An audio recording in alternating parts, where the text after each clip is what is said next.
Good morning, everyone, and welcome to our presentation on the comprehensive understanding of criminal behavior. Today, we'll be exploring the various causes and impacts of crime, as well as the responses that help shape effective prevention strategies and promote justice. I'm excited to take you through this important topic and look forward to our discussion. Let's dive in. Criminal behavior involves actions that break the laws set by society to keep order and ensure everyone's safety. These actions are considered unacceptable and are punishable by the legal system. Understanding why people engage in criminal behavior is crucial because it helps us create better prevention strategies, ensures that justice is served, and protects our communities. Taking an informed approach allows law enforcement, policymakers, and social services to tackle the root causes of crime more effectively, which ultimately helps reduce crime rates. When we look at what drives criminal behavior, there are three main perspectives to consider. First, biological theories suggest that our genetic makeup and brain chemistry can play a role in shaping a person's tendency toward criminal acts. This means that some individuals might be predisposed to certain behaviors based on their biology. Then, psychological theories take a different approach by examining how personality disorders and cognitive development affect someone's actions. These theories highlight the importance of mental processes and how the way people think and feel can lead to criminal behavior. Finally, sociological theories focus on the environment around us. They point out that social factors, like learning behaviors from others or experiencing pressure due to inequality or lack of opportunities, can push individuals toward crime. Understanding these different angles helps us see that criminal behavior is not caused by just one factor, but a complex mix of biology, psychology, and social influences. When we talk about types of criminal behavior, it's important to understand the main categories. First, we have violent crime, which includes serious offenses like assault and homicide. These are crimes that involve causing harm or injury to other people. Next is property crime, which focuses on unlawfully taking or damaging someone else's possessions, such as burglary and theft. Then there's white-collar crime, which is a bit different because it usually involves dishonesty or fraud committed by people in business or government roles, like embezzlement. Cybercrime is another critical area, encompassing offenses that use technology, such as hacking or online fraud. Finally, drug-related crimes are connected to the illegal use, possession, or trafficking of substances.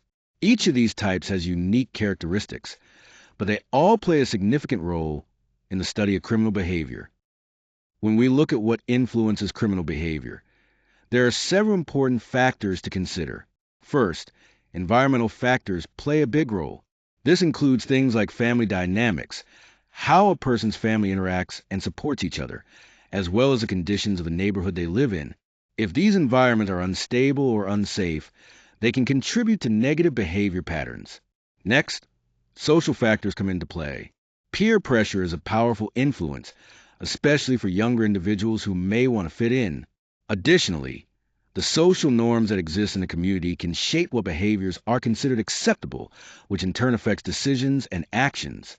Finally, economic factors are critical. Poverty and unemployment can lead to high levels of stress and fewer opportunities, making it harder for people to find positive ways to meet their needs. This can increase the risk of turning to criminal activity as a means of survival or coping. Understanding these factors helps us see how complex the issue really is and why addressing them requires a comprehensive approach.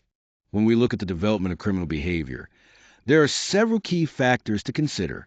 First, childhood risk factors play a huge role. Experiences like exposure to violence, neglect, or abuse can deeply affect a child's development and increase the likelihood of later criminal behavior. Moving into adolescence, peer influence has become incredibly important. This is a time when young people are forming their identities, and the friends they choose or the social groups they belong can either encourage or discourage involvement in crime. Finally, it's crucial to think about life course considerations. Not everyone who commits crimes continues to do so indefinitely. Some individuals persist in criminal activity over time, while others desist, meaning they stop offending as their life circumstances change. Understanding these patterns helps us better address and prevent criminal behavior. When we talk about the role of mental health in criminal behaviors, it's important to understand that while mental illness can be linked to certain criminal actions, it isn't a direct cause. This distinction helps avoid misconceptions and ensures we focus on effective solutions. Proper diagnosis and treatment are absolutely critical because managing symptoms early on can prevent situations that might lead to offending. Additionally, addressing mental health needs is essential for rehabilitation. When offenders receive the right support, it not only aids their recovery, but also helps reduce the chances of reoffending. Finally, integrating healthcare within the criminal justice system is key. By combining mental health care with justice processes, we can create a more holistic approach that benefits individuals and society as a whole. When we look at the impact of criminal behavior on society, we see several important effects. First, there are social consequences. Crime increases fear among community members, which can weaken the bonds that hold neighborhoods together and disrupt people's everyday routines. On the economic side, crime leads to significant costs. These include expenses related to law enforcement, court systems, prisons, and also the loss of productivity when people are affected by crime. Recognizing these serious social and economic impacts highlights why it's so crucial to focus on effective crime reduction strategies. By addressing these issues, we can help create safer, more connected communities. When we talk about prevention and intervention, there are three key areas to focus on. First, early education and family support play a crucial role. By addressing risk factors during childhood through programs that support both children and their families, we can create a strong foundation that helps prevent future problems. Next, community initiatives and policing are vital. Neighborhood watch programs and youth engagement activities help build safer communities, while effective policing supports these efforts by maintaining order and trust. Lastly, rehabilitation and treatment for offenders are essential for breaking the cycle of crime. Providing offenders with the right support and resources helps them reintegrate into society and reduces the likelihood of reoffending. Together, these strategies form a comprehensive approach to creating safer, healthier communities. The criminal justice system is made up of three main components: law enforcement, the courts, and corrections. These parts work together to address crime effectively.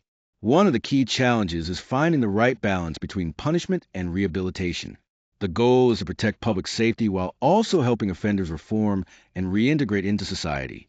Legal processes hold individuals accountable for their actions, ensuring justice is served.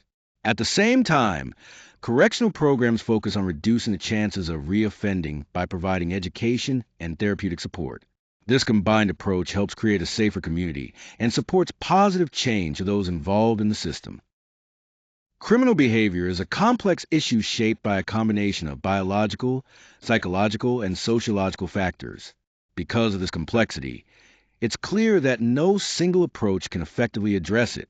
Instead, we need a multidisciplinary strategy that includes prevention efforts, timely intervention, and a justice system that can respond appropriately to different situations.